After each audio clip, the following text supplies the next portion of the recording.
In 1854, America's first watch company, Waltham, was formed, which went on to make the first ever watch with interchangeable parts and the first 100% American-made watch. Shortly after, in 1863, Elgin from Illinois was established.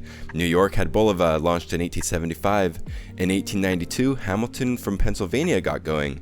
By the turn of the 20th century, American watchmakers were moving quickly. However, every industry, including watches, tells a story of competition, the rise and fall of companies. This one was no different. After all, stakes were high as the world was their market, but the Swiss knew that too. This is the story of how war changed the horological industry forever, and the fight to stay alive by American watchmakers.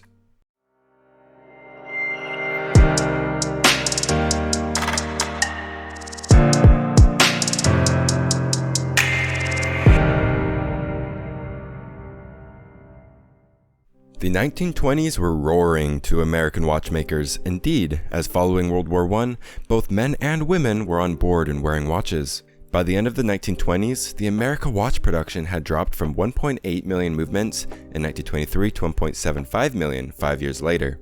Imports, mainly from Switzerland, rose during this same period from 2 million to 4.3 million. Of the 35 manufacturers which had once been in production in the US, only 4 were left, the above mentioned. Between the world wars, watchmakers made numerous beautiful watches, including stunning Art Deco pieces incorporating a range of luxurious components, including white gold cases and jeweled faces. A trade agreement with Switzerland and the United States went into effect on February 15, 1936.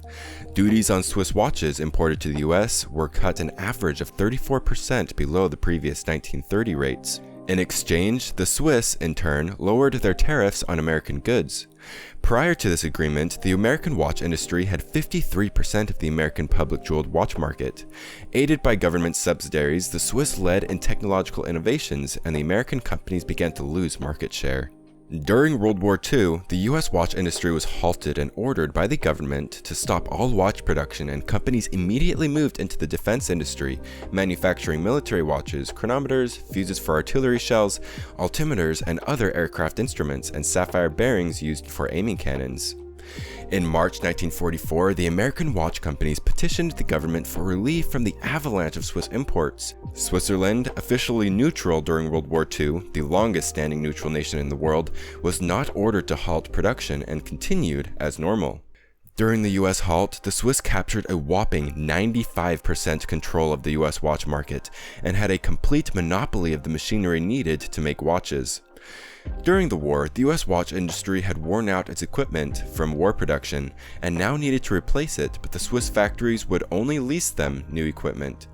American watch companies argued by renting the equipment, the Swiss will then be able to exert control over foreign watch industries. The US government, in return, did not put such conditions on the sale of American machine tools that the Swiss needed to make their watch machinery when needed. Walter Cinerazzo, president of the American Watch Workers Union at the time, pleaded with a congressional committee in Washington, D.C. in May 1942 for a higher tariff on Swiss watch imports, stating the United States government says to the American watch workers, "You cannot produce for civilian use as we need your output for American defense."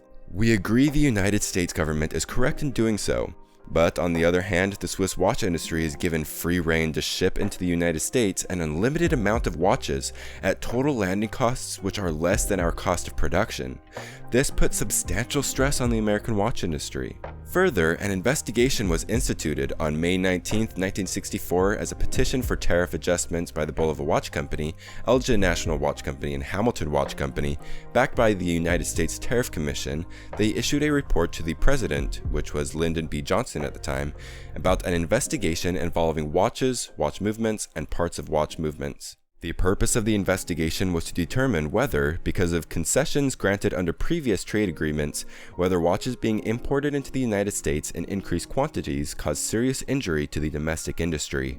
The President proclaimed increased rates of duty brought on by the Trade Agreements Extension Act of 1951 were effective July 28, 1954 on all the categories of watch movements on which the rates had been previously reduced, stating several of the rates were increased to rates originally provided in the Tariff Act of 1930. Further, this investigation has produced no clear evidence that watch movements are being imported in increased quantities within the meaning of the Trade Expansion Act. The official statistics show that imports of movements in 1959 to 1963, although at a higher level than in earlier years, varied only moderately from year to year in that period, but with no discernible trend.